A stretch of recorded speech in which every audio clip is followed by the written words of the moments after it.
Hi people.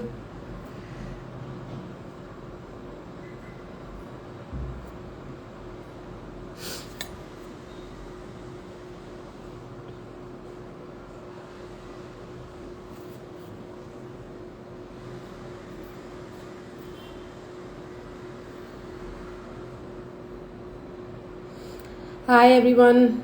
Uh,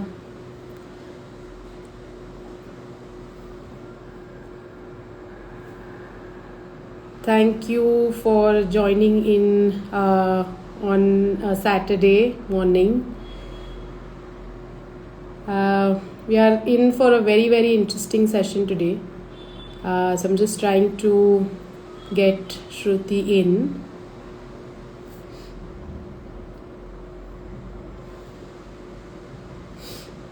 Shruti, we're just trying to. Okay.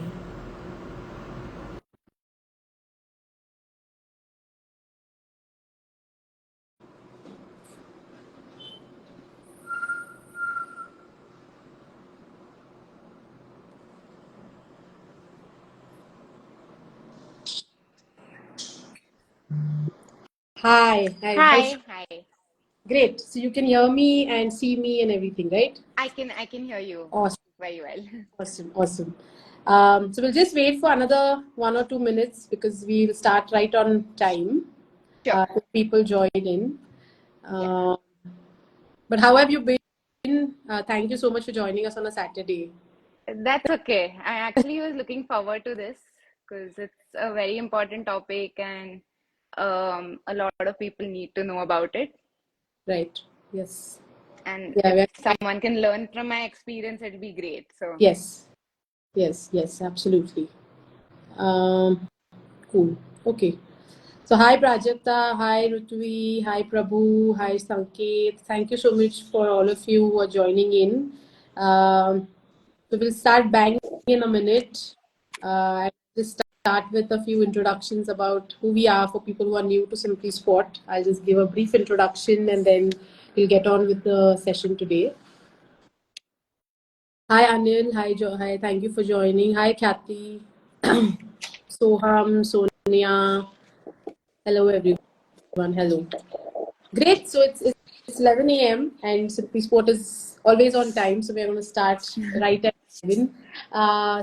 Before we start talking to Shruti, just a quick introduction of Simply Sport. Also a little bit about me. So Simply Sport basically started 3 years back. We work with grassroots sport organizations. We are a grassroots sport organization, and we basically help athletes, succeed both in sport and life. We have a more holistic view about sport. We are not just focused on their achievements on the court, but also off it. So we do a lot of programs around that. A lot of this information is available on our website as well. But there are three critical programs that we run. One is Simply Roots, where we basically work with grassroots academies, organizations, even governments, state and national, where we try and work with their grassroots athletes, where we try to empower their ecosystem, where we help with not just financially but sports science support, with any other support that they might require for their athletes.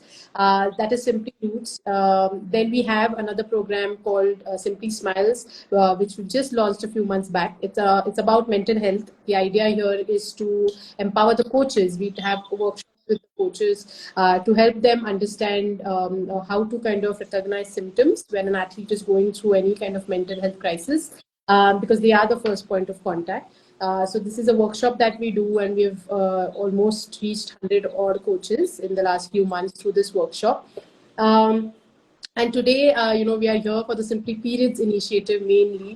Simply Periods is something that where we work on menstruation specifically, and its impact on sport performance and everything concerning the athlete. It's been running now for the last 3 years, and we have impacted more than 3,000 athletes and coaches through our workshops. These workshops are meant both for coaches and for athletes, and the idea here is to help them understand how to work with menstruation, and how to basically empower themselves physiologically, because that is one of the things that is the most neglected, and we'll see today's session as well as to how our physiology can impact not just sport but our life as well. So that is a little bit about Simply Sport. A little bit about me. I'm Aditi. I have been a former international badminton player, and I head the athlete and women initiatives at Simply Sport. But today it's not about Simply Sport and me. It's about our really dear guest Shruti, who has been such a champion, and such a inspiration from whatever I've known about her till now. So Shruti, quickly about Shruti a little bit. She's a forever athlete.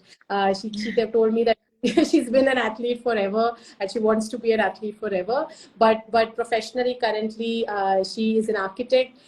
She also runs her own firm, and she also runs her own courses on visualizing architecture. And I'm very bad with, I don't understand what You're that is. getting it But perfectly correct. but maybe Shruti will help us with that. But why we are here today is to talk about endometriosis. It's a condition that impacts millions, and I really mean that. I mean, it's millions and millions of women across the world, and a big number in India as well. But it is something that again is not spoken about as much. And today, luckily, we have an athlete perspective on this. How it has impacted her preparations, and overall, her life because of this crisis, right? So we're going to talk a little bit about that. But before that, hello, Shruti. Hi. Thank you so much for coming here today. Thank you so much for having me here. It's So, it's an honor so to like speak about this. Yeah. yeah. Thank you so much for that. So, Shruti, before we even dive into endometriosis and all of that, I just want to understand your journey so far. Like I told our viewers that you have been an athlete forever, but can you just help us? What did you play? How did you start? And Sure. what are you up to currently? Sure. Since school, I started off playing football when I was in the fifth or sixth grade. And I played football for many years, and that's when all the state championships and everything happened. And so around that time, I was playing at a club called Cassandra. And our coaches actually, Surut Khare and Neil Khare, they introduced us to this whole new environment of rugby. And that's when most of us girls who played football started playing rugby. And that's when we were a part of Pune Rugby as a whole. And Pune Rugby, like we played, I actually have the honor of playing for India with them. And they are still doing amazing work, and they're playing so well and performing so well in all the matches. But yeah, so that's when I got to be a part of that. And after that, I was also studying architecture. So as you know, it's a very challenging profession. The schooling part of it is very challenging. It's very time consuming. So that's when I actually decided that, okay, let me put my focus more towards this. And after suffering from I had an ACL reconstruction while playing football and rugby because they are such contact sports. Yeah. But injuries are a part and parcel of the game, and you get out of it and you come back to the sport. But during this time, I actually decided that, okay, from a team sport, I should move on to an individual sport because that would help me plan my day better. And I would be able to like work out at the times I want to, and also focus on work at the same time. So I started doing that, and that's when I started running and cycling. And that during this time, I did a few races. I really started enjoying it. And that's when I started thinking that, okay, let me test my endurance. And a lot of people around me were doing triathlons that time. So I actually wanted to just test my endurance, and which is why I signed up for an Ironman 70.3 in Colombo in 2019. So that's what my journey has been. And since then, along with tackling endometriosis. I've been I've been a part of the cycling environment. Awesome. I mean, that's quite a bit of things that you listed there. I mean, right from playing for India to being an Ironman, I mean, that's just so commendable. And one thing that I wanted to just point out was that I was going to say same pinch to the ACL, because I also Oh yeah. have been, an ACL recovery person, whatever. And for everybody who's listening in here, it's very important to know this statistic that most of the times it's the women athletes who are actually more prone to an ACL, and there's a lot of research that is being coming out on it. If you're ever interested, especially through football, FIFA itself is actually going to kind of run a research on this piece, that why is it that women athletes are more prone to an ACL injury. That's a quick kind of message there.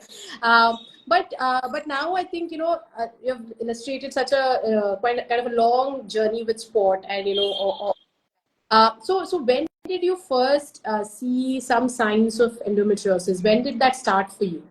So usually endometriosis starts growing around the age of 26, 27. So that's when even I started seeing the symptoms, and the symptoms are mostly extremely painful periods, and you end up bleeding very heavy. You have shorter period cycles. And so for me, the change that I saw was, during my period cycle, I would work out very lightly, but still be able to work out in the first 3 days. That sort of changed over time, over the years, where I wasn't able to do that. And there were times where the periods were so painful that I wouldn't be able to get up from the bed to walk to the bathroom. So it was really excruciating. But I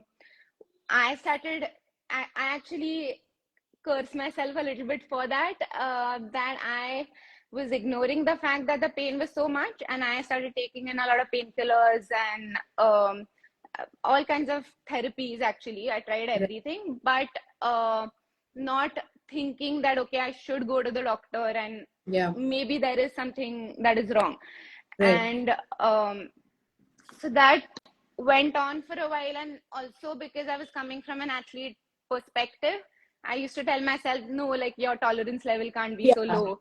If you could deal with it before, you have to deal with it now. So not knowing that things change over time, and with age it gets worse. So that concept I didn't really understand. And so I went along with it. It went on for 3 or 4 years.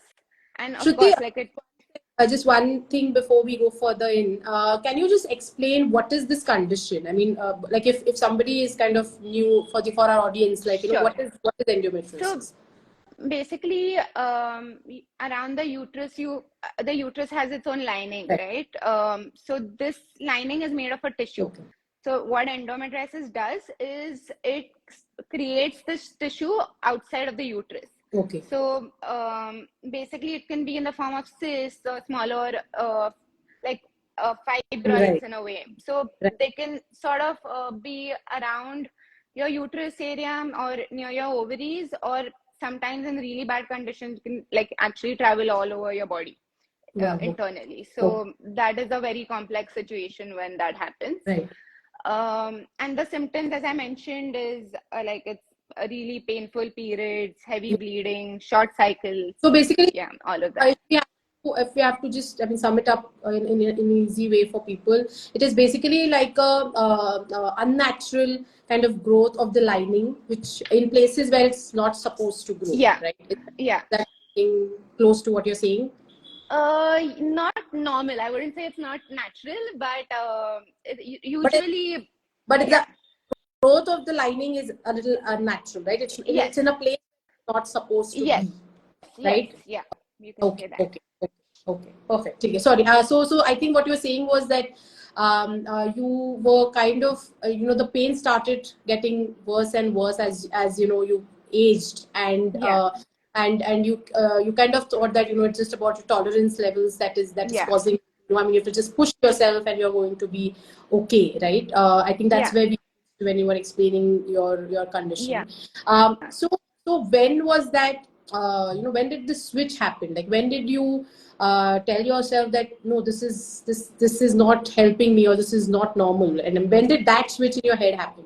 So I remember there was, so my sister is also, she's a doctor, and she was just diagnosed with endometriosis as well around that time. And she actually mentioned to me that because it was genetical, and it she would also see me in pain. So Yeah, that's when she told me, okay, no, it's high time you go get yourself checked. yeah. And that's when I did actually. And around the same time, of course, my period cycles were really painful. So I had started actually thinking that, okay, no, something is wrong, but I Mm. was still sort of letting it go, letting every cycle come in, Yeah, and still treating it the way I was. yeah. But finally, like after she mentioned to me, I went and got an MRI done, and that's when I saw that there is a 6 centimeter cyst on my left ovary. Okay. So that was actually seen on an MRI. Right. And of course, like then I met with the doctor after, and Right. I started treatment for it. Okay. So before we kind of get to the procedure and how was the recovery period, one of the things that because we do a lot of workshops across India on this piece on menstruation and pain and period pain and all of that.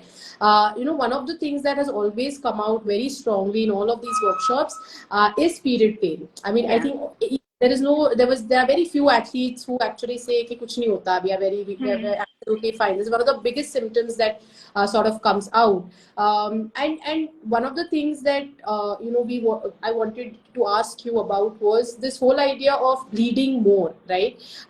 Can you give us a sense of what do you mean by you bled a lot? Because I think everybody, we don't have like a क्या बोलते हैं कि एक pad is okay, two pads are not. I mean, what is okay and what is not? So even I don't know if I'm the right person to sort of say this, but in my experience, I would be needing to change the pad every 2 hours. Right. So 2 or 3 hours. Right. So that would also mean like about 5 to 6 pads a Yeah. day. Okay. Okay. ठीक है. Yeah, So but that's that is just my experience, but it could sure. Sure. vary with other women. Sure. So I think, I mean, what we also kind of speak about in the workshops is that, if you're changing pads every 2 hours, that's where you might be, going through bleeding, which is not normal, Yeah. because there are guidelines around how much one should bleed a day to kind of be in the range of normal. So in terms of the pain also, I mean, pain and both the bleeding, right? Can you just help us understand how did that impact your training? Like, what was the impact that you saw on training? Of course, the physical part of it, but also mentally, right? Because it could have some sort of mental effect when you're going through so much pain and bleeding and you're not comfortable. So, how did that impact your performance and training? So, so as I mentioned earlier, I would be able to work out in the first 3 days.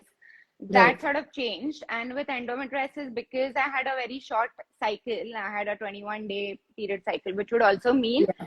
that if they start today, after 6 days, the cycle gets over. Within 2 weeks, they start again.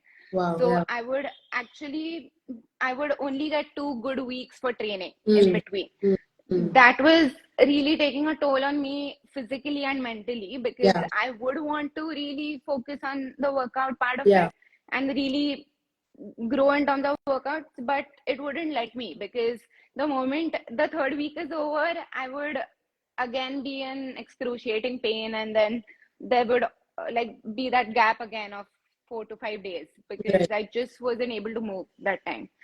And of course, it would take a toll on me mentally as well, because there was so much I wanted to do. But Yeah. also, the pain was so excruciating that it started giving me anxiety in a Mm, way that mm. just I was dreading it so much Yeah. that I would really be anxious like 2 or 3 days before getting the period. Just dreading the period. Yeah. Yeah. Yeah, and it's something that you can't help. So it's going to happen anyway after 3 weeks. So it just, yeah, it was a constant cycle of anxiety. Yeah, yeah.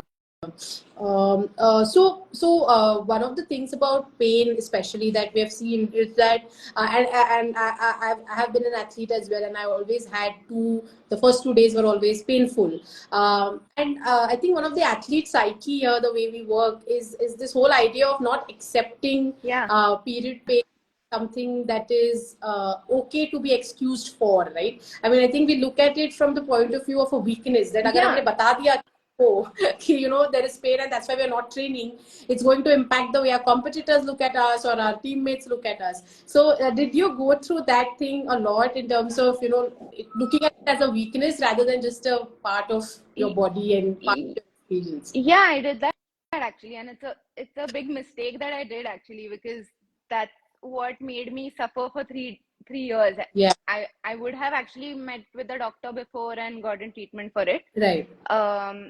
But because of this ideology, or this is what I was thinking, which is why I delayed the whole process. Yeah, yeah.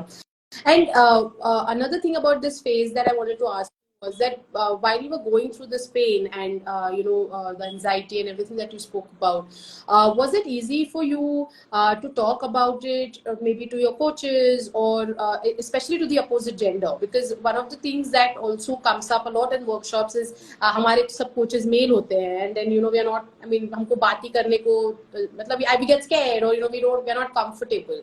So in your experience, was that a challenge that were you able to talk about this with your coaches? So, yeah, I haven't really had an issue talking about it. I've always, like, whether it's my coaches, whether it's my husband or my friends, like, it's never been an issue. I've always been vocal about it. It just, I hadn't accepted the fact that there could be something wrong with me. It's Yeah, just that, like, it was just like, okay, I had accepted the fact that, okay, some girls have really painful periods, some girls don't. And yeah, it was just yeah, acceptance. Like, I just yeah. told myself that, okay, I just have painful period, just deal with it. So Right. that's what happened in my case. Right, right. And why I'm asking this about the communication part is because I think because you are so vocal about it with the people around you, right? Do you think that helped in terms of just forming a community, right? People that you can just, I mean, go back to and crib or just talk about, because a lot of girls keep this pain and bleeding and all these issues with menstruation inside of them, and they're kind of lonely in that battle, right? And also one more thing that I would love for you to talk about is actually just talking to the same gender, because a lot of Yeah. times young girls are actually not even talking to their own friends about it, Yeah. and forming that support system. So can you help us understand how did that help, having people know about what you were going through? So, definitely, like, emotionally, it helps a lot. And just to see people that, okay, there are people to support you in Yeah, painful yeah, times, that's great. Although, after I went through the whole surgery and I actually put up the post regarding the surgery, that's when a lot of women reached out to me. mm, And I was actually surprised that time that there are so many girls yeah, who face this. yeah, And it's just that we talk about it in our own circles, but not talk mm, enough, like, in a community, yeah, um, yeah, like, in a larger spectrum. right, So that's when it really it struck with me that, okay, right, there are so many women. There are I think one women out of 10 women suffer from this. yeah. So That's a big number. it's a huge number. Like, Yeah, just if yeah, you were to do the math, yeah, it's a massive number of women who actually have, like, are dealing with this right now. right. Great. So I think the message for all of the coaches or young athletes talking about this is that the community will help. The Yeah. more you talk about conditions, the more frank we are about it. It might actually not just help you, but people who are around you who might be Yeah. suffering through the same thing. So please talk about what's happening. Whatever anything, and especially as an athlete, I think because it's not just an individual thing, right? An athlete has a team around them, and there are so many people who are kind of, especially in team sports, also. So having that people around you and talking Yeah. about this will really help. Um, uh, so. Um, So a lot of interesting comments coming in, and we will get to these comments. I really like Baghu Bali's question, which we'll get to which we'll get to very soon. But I would just like to now go a little ahead. We came till the point where uh, where you came and decided that you need a surgery, right? What went on after that? What happened once you decided that's it? I'm going to go and get a surgery done. Okay, so in my case, it was a series of surgeries. So what happened was when I got the MRI done, sorry, so we found out that there is a 6 centimeter cyst on my left ovary. So I went to the gynac. Also, so when it's a cyst that big, there is a laparoscopy that needs to be done to basically aspirate the cyst or remove the cyst. Sure. Now, in this case, what happens is when you're removing the cyst, a part of the ovary will also be chamfered. A part of the ovary will also be removed surgically because Right. it's stuck onto the Right. ovary. So the doctor that time suggested, because I was at a particular age, that I go through IVF freezing. So Right. that because what would happen is the moment a part of the ovary would come out, Yeah. the fertility would go down. Sorry That's about okay. that. And so so that's when we decided, okay, let's go for IVF freezing. And so this was again a 7 to 8 month long procedure, Okay. where the first 3 months I was given injections to control the endometriosis.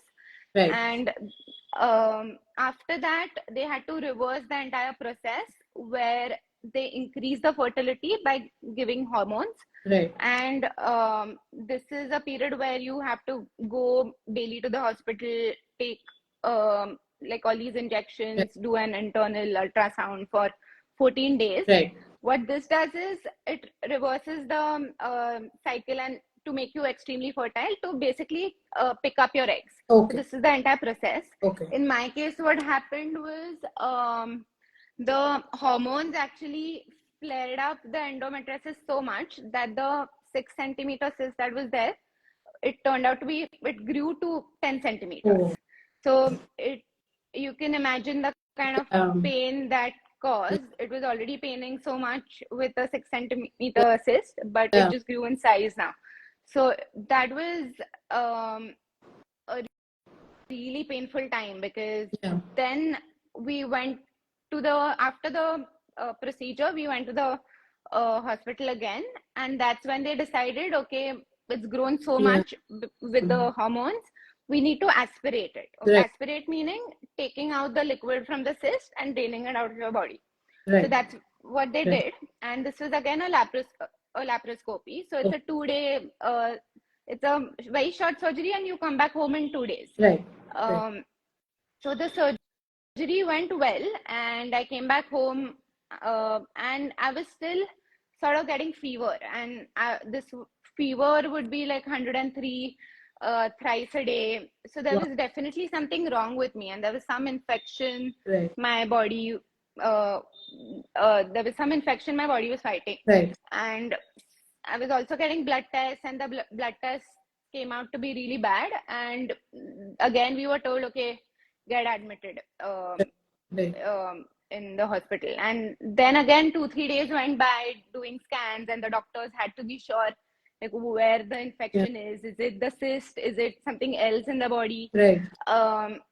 And so this was again a period of 2-3 days where I was given, like, I remember I had 2 IVs, like, on 2 hands in the hospital, and they were giving me antibiotics, and I can't even remember the number of medicines I was given. And so I remember that one day where they were taking 2-3 blood tests every day just to check how what the statistics are. And one day I remember that so your WBC count in your blood basically shows that WBCs basically fight infections, right? So the normal range for WBCs is 4,500 to 11,000. Right. And in my case, on that particular day, my WBC count went to 34,000. Okay. And so it just meant that there is so much infection in my body, which is why the WBC count had like increased so much, because my body was trying to fight it. Yeah. And if the doctors hadn't done something at that time, my body was entering sepsis. So the moment you enter sepsis, then there's no way of stopping it, because it's in your bloodstream, and then there's no way you can stop the infection. So even if they had decided like a day later, it could have been too late in my case. So that particular day, they decided, I remember it was 6 p.m. that they decided, okay, no, you're going into surgery at 8 p.m. So it was that sudden. And so this happened to be an open surgery. And they actually had to cut me open to understand what was wrong. So the moment they did that, they realized that, okay, it wasn't the cyst that was causing the infection, but it was the ovary that was infected all this while. And like the doctors explained to me later, that the entire ovary was like pus, like the whole, it was an organ full of pus, which is why the WBC count was so high, and which is why I was almost entering sepsis. So so yeah, I'm glad that the surgery happened at the time that it did. And so they took out the ovary. They had to take out the ovary, and the surgery went really well. And after that, I was put into observation for 2 days, just as a protocol, to see everything went correctly. And yeah, after that, it was more about the recovery, because the infection was out. There was no fever. It was more about, okay, now you have this big cut in your stomach. How do you get out of that? How do you recover from that? So yeah, I think just the fact that the surgery went well made me so happy that I was ready to like bring on any recovery challenge that was coming my way around that time. So I think after hearing about all this, I'm going to just give you a standing ovation. I wish I could stand. No, please don't. Like but no, I think, I mean, after everything that you've gone through, you really have fought. You have already, I mean, I think there's somebody already saying here that you're a warrior. And that's true. I think, I mean, whatever, life presents to us, it really matters how we kind of fight back and, still kind of choose to fight and, get back. So I think that you are a warrior. So really, really inspiring. Thank you so much. But now, I mean, one thing that was coming to my mind when you were narrating all of this was, what are maybe the top 2 or 3 things that you feel if you would have done, or you would have done differently, right? Which might have maybe stopped this spiral. Do you think there is anything like that that you tell yourself कि अगर यार मैं ये 3 चीजें या ये this one thing I would have done well, maybe I would have not kind of I just feel like if I had understood that I have endometriosis at an earlier age, I would have actually met with the doctor sooner and gotten hormones for that, to regulate that. It wouldn't reach a stage where I needed that laparoscopy, or it was a 6 centimeter cyst that needed to be treated. So if I could go back, I would sort of change that. So just being again. I think in these journeys, I think one of the most critical things, and I think again, especially through for every woman, but also for an athlete, I think one of the things we need to remember is that maybe a yearly checkup, or just something that you kind of put it in your routine, because as athletes, I think we do a lot of our blood tests, and but I think one of the things we don't pay attention to as much is the whole physiological part, right? I mean, how are our hormones doing? What are the levels of progesterone? What is the level of estrogen? Because these change things, right? Because I think estrogen is responsible for the bone health of our body. So maybe if there is a drop there, you might actually get more injured than normal.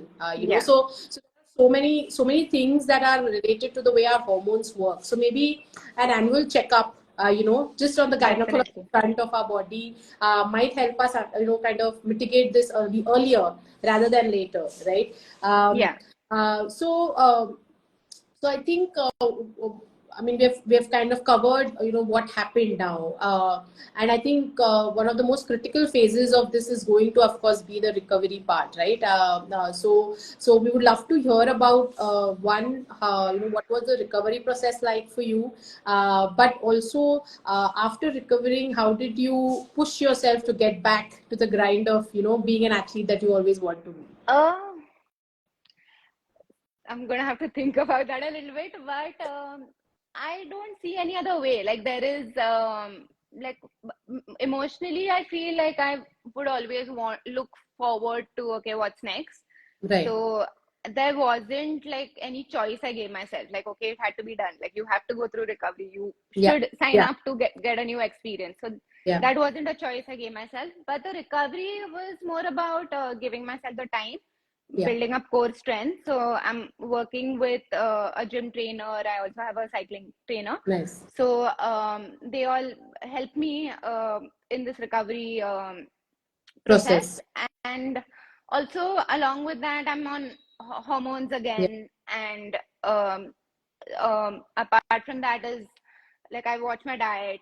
So any food that causes inflammation that shouldn't be consumed. So that could be gluten. Gluten is like I think a very important factor where you reduce gluten Right. a lot, and maybe milk products, and Right. you try and find, basically it's all like you research about it and then you sort of adapt Yeah.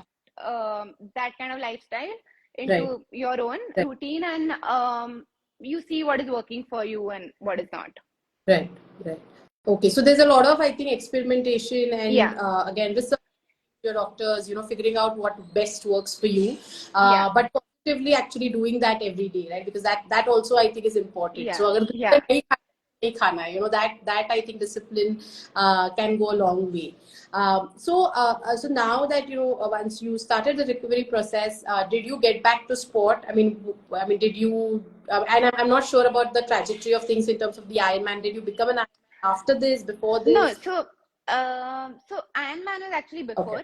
The 70.3 that I'd done was Yeah. before, Right. but recently I did the Go Ironman in a team Okay. relay with my friends. So I actually did a small part of it, the cycling part of Right. it. So it was more like a race um, to sort of tell myself, okay, now it's time to get back to sport.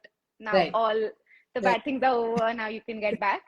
So it was Right. more like that. And yeah, so moving on now, I'm looking forward to doing more races and Okay. actually, Okay. yeah, challenging myself So to how was take the up more. whole Goa experience? Like after going through all this, getting back on track, how did that feel? Oh, it was amazing. It was actually, it feels, although it's been like only 1.5 year, it feels longer because it feels like, okay, this happened like 3, 4 years Yeah. ago. Yeah. It's just Yeah. that because so much has happened in the last 1.5 year and all good things. So yeah, it was a great feeling to be able to, like, from the hospital bed to be not able to like get up from the bed to actually finishing a 90-kilometer race. So that was an amazing feeling. So I have a feeling that Bahubali is your friend, or you think that He's my husband. He's sitting right next to me and asking me thought so. questions. I thought so, but he has an interesting question. Period pain को एक अगर आदमी को बताना है आपको like a male person who doesn't have the privilege of kind of going through this, I know that there was an experiment done by, I don't remember his name, but there was this experiment that was being done where there was this guy who would take a vibrator and kind of put men on the seat and give them that pain, and then say he was go to the malls and stuff like that and tell them कि बैठो और समझो कि एक औरत what Yeah. kind of pain she goes through. That was one experiment that I know got really famous some time back, using a vibrator and kind of getting men to do that. But do you have any other ideas about how we can help men understand what this pain feels like? Um, so it's like cramps. You could say cramps, but I think it's a very subtle way of saying what cramps are. Yeah. But Yeah, in my case, when the pain was really bad, like when I had that 10 centimeter cyst on my ovary, yeah, that time the pain was so excruciating that it felt like someone's actually pulling an organ out of my body. It was, yeah, and it would keep yeah, happening intermittently. So this was like shooting pain. You can call it shooting pain, but it was so excruciating where, um, like I don't understand how to explain it, but it was yeah, really, really yeah. painful. Yeah. So, I think for the men, maybe you'll never have the privilege of actually knowing what this is, but I think it's important for you to know that it is true. It happens because I think one of the things that a lot of male coaches we have to try and kind of get them to empathize with this. We say that this period pain is like put like 10 cramps together. How would that feel? Like, really, like a big cramp that is constantly happening to a girl. And then when Yeah, you expect to train very hard on that day when she's saying she can't, try and understand how that might feel, so yeah, so I don't know if your husband is happy with what we have just discussed. But I hope that, this helps a little bit. Another thing that I wanted to, I came just looking at some of the comments here. I mean, all of them are, of course, saying that you're a badass, you're a warrior, and you're a hero to kind of do this and talk about this openly. I'm just trying to see if there's anything more interesting that people have. Um, so um, actually, Palvi, one of my friends, she's commented that it's also yeah, the emotional turmoil that goes yeah, along with the physical pain yes, that yes. is a very important factor, Yes, because yes, yes, yes. it's not just, So in terms of, I mean, I just wanted to understand that, you did speak about anxiety and going through that fear of what's coming up, right?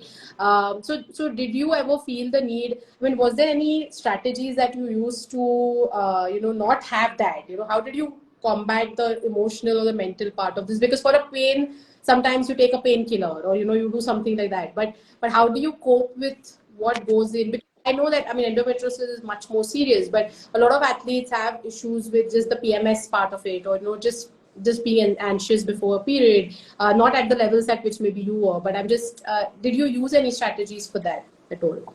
um I actually didn't do a good job about Right. it, because the way I would treat anxiety was, uh, look forward to your next workout session Yeah. and go do that properly, after this pain part is over. Right. But maybe like you athletes could talk about it more, and the coaches could sort of alter their workouts in such a way that it's timed in a particular, Right. maybe not an entire month or Right. not 3 weeks Right. of a schedule, but whatever your need is, or whatever your cycle is, Yeah. sort of like the entire Mm. regime of the Mm. workouts could sort of depend on that.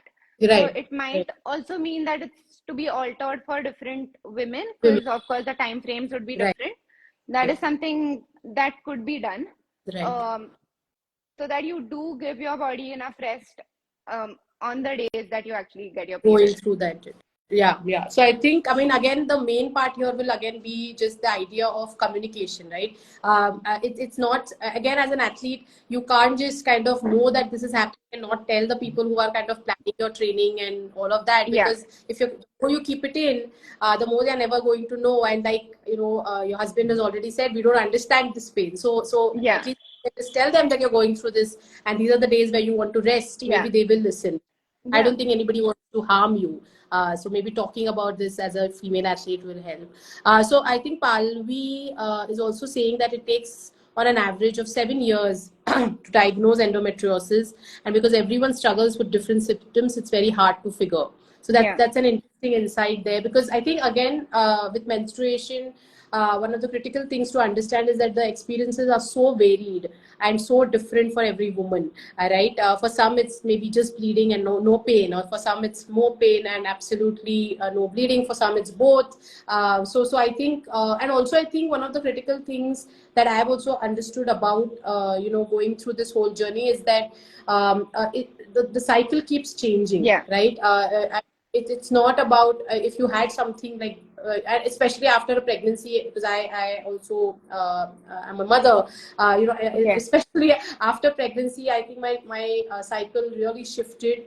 And my journey with periods has completely gone upside down. I had normal periods, and now I also kind of had a lot of bleeding. And again, same as you, actually quite recently I got operated for a polyp. I had an Okay. endometrial polyp Yeah. myself.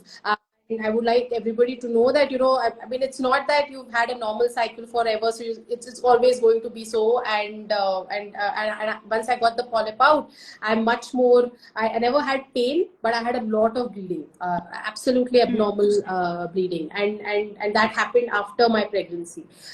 So I think that this is a journey, and we have to be very conscious about what's going on with our period and not kind of neglect it.